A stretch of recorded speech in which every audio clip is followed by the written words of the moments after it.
Hey y'all, Scott here. Divorce rates are rising, so thought I'd help with that. I need to rethink my pricing. Nintendo must be the most cold-hearted lockdown company when it comes to spreading exclusives all over the place. Chances are, if it's a Nintendo exclusive game, it's staying a Nintendo exclusive game. What? Let's start off with the biggest mistake of my life. Many games that were once Wii U exclusives ended up getting re-releases on Sony and Microsoft platforms. First example, the wonderful 101 on PlayStation 4.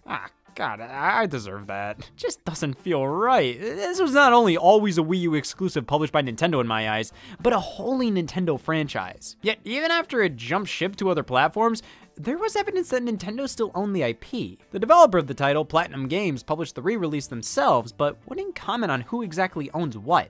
There's a chance Nintendo simply didn't value the title all too much and allowed them to handle it on their own. They may have transferred the rights over, but they might have not. So even though the remaster removes any mention of Nintendo from the credits, there is reason to believe Nintendo owns a PlayStation 4 game. Two of them! Fatal Frame Maiden of Black Water, another Wii U exclusive originally published by Nintendo with some development work done by them as well. Re-released on all consoles. It's weird. While Nintendo published the Wii U version, they didn't publish the Nintendo Switch release alongside, obviously, the competing consoles. But the Nintendo Switch version has their name in the credits, though the other platforms don't. So why are they here if they didn't publish this release? Same with Fatal Frame Mask of the Lunar Eclipse, originally a Japanese-only Wii game published by Nintendo and developed partially by them. It later got a re-release everywhere, which means there are now multiple instances of Nintendo-developed games playable on Xbox and PlayStation. Ninja Gaiden 3 Razor's Edge and Lego City Undercover experienced similar fates, though they were simply just published by Nintendo, so nothing crazy in terms of development. I always found Nintendo pushing for an exclusive Lego game to be odd. Guys, you get Lego games on your consoles no matter what. Why not push for a game you may not get on your system otherwise? Devil's Third. Where? Oh, I've talked about this game at length. I may be the only person who can look you dead in the eyes and say I beat it. Originally meant to be an Xbox 360 and PlayStation 3 game published by THQ, eventually Nintendo saved the game from cancellation, making it a Wii U exclusive and assisted with development here and there. Satoru Iwata is even listed in the game's credits. This is just as much of a Nintendo game as... yeah! This was a Wii U exclusive. What are you gonna do about it? Play the online multiplayer portion for free on Microsoft Windows? And for my next trick, I'm going to shut the f*** up. Devil's Third Online. Now, I believe Nintendo probably assisted development solely on the Wii U version of the game and in tandem, the single-player campaign. And they don't own the trademark to Devil's Third. The developer Valhalla Game Studios did, so... I don't know if this is truly a Nintendo game on PC. But regardless, I don't know why sometimes it's sad to see a game go multi-platform. It should be a good thing. More people get to play it. But when you turn Zombie U from the Wii U into Zombie from the Xbox One, that's just depressing. One of the big launch titles for the system, Zombie U used the Wii U gamepad in some of the most interesting and involved ways. And Ubisoft was disappointed by the sales, so scrap the sequel in development and port the game to other consoles 3 years later. Oh, and remove the U from the name. Let me get this straight. You wanted this to be a successful long-running franchise, so you basically backed yourself into a corner by putting a U in the name and creating the entire gameplay concept around this one system's controller? You basically made it as awkward as possible to put the game on anything but the Wii U. So, yeah, the PC, PS4, and Xbox One got Zombie, stripping all Wii U functionality out while updating the visuals a very small bit, throwing some new weapons in there, and ripping the multiplayer out. Even if you didn't care for the Wii U gamepad gimmicks, you gotta admit the game loses a ton of its charm without them and ends up feeling like just another generic zombie game. Damn, with the gamepad gimmicks, it's annoying. Without them, it's generic. Step a foot in Zombie U shoes, you wouldn't last a day. Rayman Legends, only for Wii U, possible by the integral use of the gamepad. And I was only possible by the integral use of abstinence. After the disappointing sales of the M-rated Zombie U, Ubisoft delayed the E10+ rated Rayman Legends from its exclusive release on Wii U in February 2013 to a multi-platform release in September of 2013. Yeah, thank God they didn't release this on Wii U so it could come out on the PlayStation Vita, the same month Grand Theft Auto 5 released. Damn, you really saved Rayman Legends from tough competition in February. X exclusives on the Wii U ain't nothing new. I mean, hell, Nintendo's responsible for most of them. But moving over to the Nintendo Switch, we have Mario and Sonic at the Olympic Games Tokyo 2020, ripped off of that console and popped onto mobile phones. Well, half of it. Sonic at the Olympic Games Tokyo 2020. This is a tactic Sega's done before, releasing Sonic at the Olympic Winter Games on the iTunes App Store in 2009, based on the corresponding Mario and Sonic title. Sonic 2020 is basically just a mobile phone version of Mario and Sonic 2020. Sega Nintendo was the company who had the license to the Olympic Games, they owned the rights to Sonic, they were the developers and oftentimes publishers of the Mario and Sonic games. They had every right to put it out on mobile. Well, not every right. Of course, in comparison to the Switch release, this is heavily mobilized. The user interface, controls, it's not really Mario and Sonic 2020 on your phone, it's a mobile phone take on Mario and Sonic. So, I mean, it kinda counts, it kinda doesn't. The game released in the arcades as well, so, I mean, either way, this is an X exclusive. I win. Nintendo games on mobile. That's a conversation you never want to have with your son. Pokemon was the first Nintendo series to bite the bullet, but even then, the franchise normally acts independently of them. Pokemon is controlled by the Pokémon Company, a joint venture between Nintendo, Game Freak, and Creatures, so while it's fair to call Pokemon a Nintendo series, the Pokémon Company calls many of the shots. So while Nintendo was initially incredibly against putting their titles out on mobile devices, Pokemon made the jump before all of that with the Pokemon trading card game, originally exclusive to my fingers. They eventually made a Game Boy Color version published by Nintendo until the early 2010s when a version for Windows was released. Yeah, Microsoft and Sony games on PC, whatever. I've seen weirder stuff in my closet. A Nintendo game for Windows is creepy. iOS and Android versions eventually followed, and yeah, I mean, this makes all the sense in the world. It's a video game version of a card game played competitively. If you want your card game to maintain relevance, you don't make the video game version exclusive to WiiWare. But then, more Pokemon games were made available for smartphones. Next up, Pokemon Shuffle Mobile, a conversion of the Nintendo 3DS game. That was released at the height of this style of matching puzzle game and was free to play on the handheld, which made it feel that much more at home on smartphones. See, this was around the time that investors were pressuring Nintendo to break into the mobile space, make smartphone games. Nintendo refused,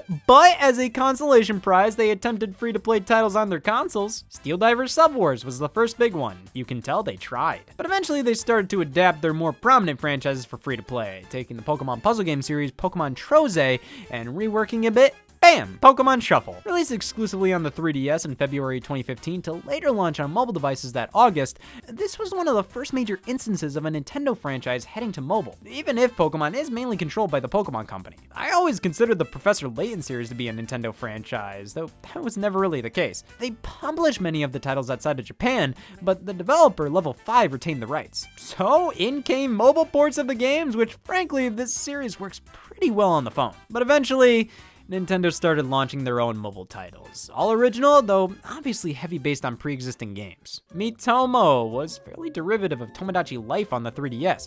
Super Mario Run took most of the assets from New Super Mario Bros. U. Animal Crossing Pocket Camp, Fire Emblem Heroes, Mario Kart Tour, all similar to their 3DS counterparts. These are all original games, but to see first-party Nintendo on other platforms at all is still kind of bizarre. Though mobile gaming is a similar beast to PC gaming, in the sense that putting your games on there doesn't take much away from that game or series being exclusive to a certain console. The markets are just different. Way more so mobile than PC, by the way. Which is why Sony and Microsoft have put out mobile renditions of their franchises in addition to Nintendo. But Nintendo's gone further than that. Not just mobile-specific versions of their series. There was a time where they made some of their most beloved and prolific Wii games available for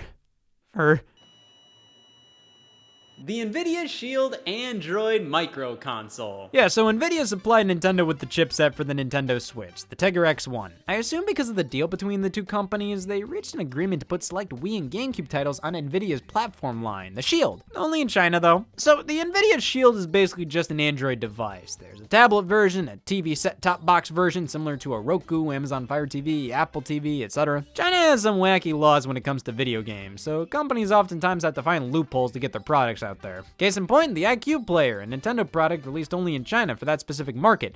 Basically just a repackaged and redesigned Nintendo 64. So I'm sure to Nintendo, to sweeten their deal with Nvidia, they allowed their games to be downloadable to the Shield in China only because, oh, that's not a huge deal on their end. Sure, Super Mario Galaxy is technically on Android now, that's embarrassing, but it's only available on one specific Android platform in a country where the Wii never officially released in. Yeah, that definitely makes seeing the platforms listed on the Wikipedia page sting a whole lot less. The games themselves, well, there were only 6 games released: New Super Mario Bros. Wii, Punch-Out!, The Legend of Zelda Twilight Princess, Super Mario Galaxy, Mario Kart Wii, and Donkey Kong Country Returns. Basically all Wii games, though Twilight Princess is the GameCube version. The ability to download these games has since been discontinued, but looking at the footage, It's honestly a shame these versions never became more widespread. They run in 1080p HD, everything is crisp and beautifully upscaled. The controls have been reworked in these titles to not require motion, so games like Donkey Kong Country Returns, where you have to damn near pop a gasket minus the near, just require a button press now for actions that used to require shaking the Wii remote, which honestly makes many of these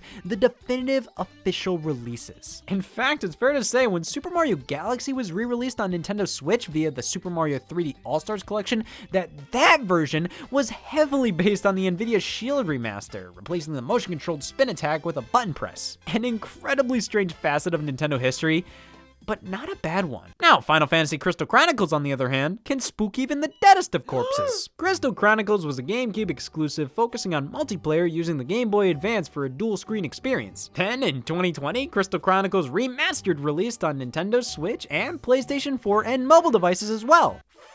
You bring the game back announcing you're doing so 2 years before you actually do so just to lock the multiplayer behind the internet with downgraded design elements that make everything 10 times more frustrating? Well, I'm not sure if that's a good idea. A lot of the downsides of Crystal Chronicles Remastered can be traced back to the inclusion of mobile devices on the platform list. And making the game friendly for smartphones while also making sure it's consistent across each console meant that the game was kinda neutered in the process. And considering that's a sentiment that rung true for many of the games discussed here, especially the Wii U X exclusives, shows that sometimes the console a game was made for is ingrained into its DNA, which makes playing some games on a certain company's box just feel right, even if it's entirely a placebo effect. Banjo-Kazooie was made for the Nintendo 64. Then when Microsoft bought the developer Rare, it was made exclusive for Xbox consoles until coming full circle. Microsoft allowed it to appear on Nintendo again via the Nintendo Switch Online service.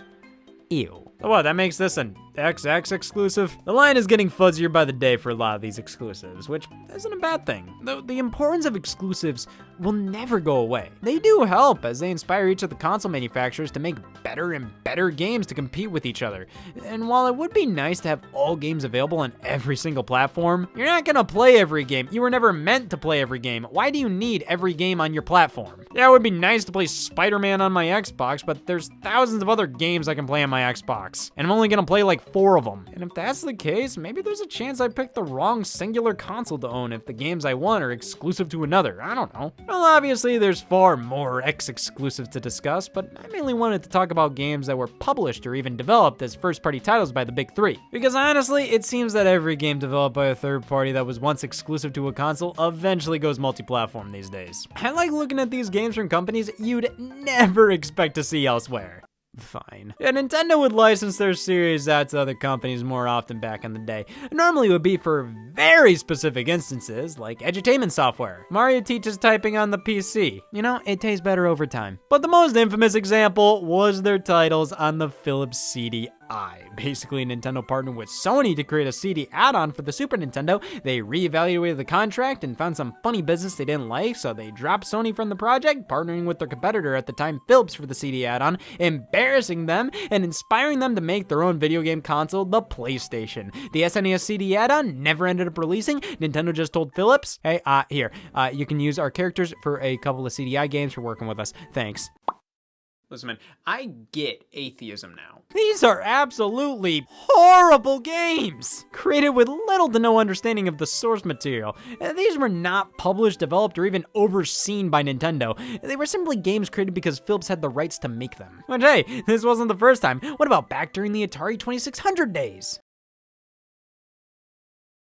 Yeah, Nintendo on Atari, ColecoVision, and television, and even computers at the time. Because remember, these were arcade games originally, and pretty much every arcade game came to home systems, which in Donkey Kong's case was handled by Coleco, who bundled in with the ColecoVision and made damn well sure the Atari and Intellivision versions stunk. What is that? Some kind of bad-looking monkey? Companies still had the rights to make ports of Nintendo arcade games for a bit after the launch of their own system, the NES, which is why the Atari 7800 has a version of Mario Brothers, Donkey Kong, and Donkey Kong Jr. But Super Mario Brothers, that was locked down, only for the NES. Or was it? Super Mario Brothers special for Japanese PCs. Yeah, the developer Hudson Soft got the license from Nintendo to develop and publish a PC port of the game.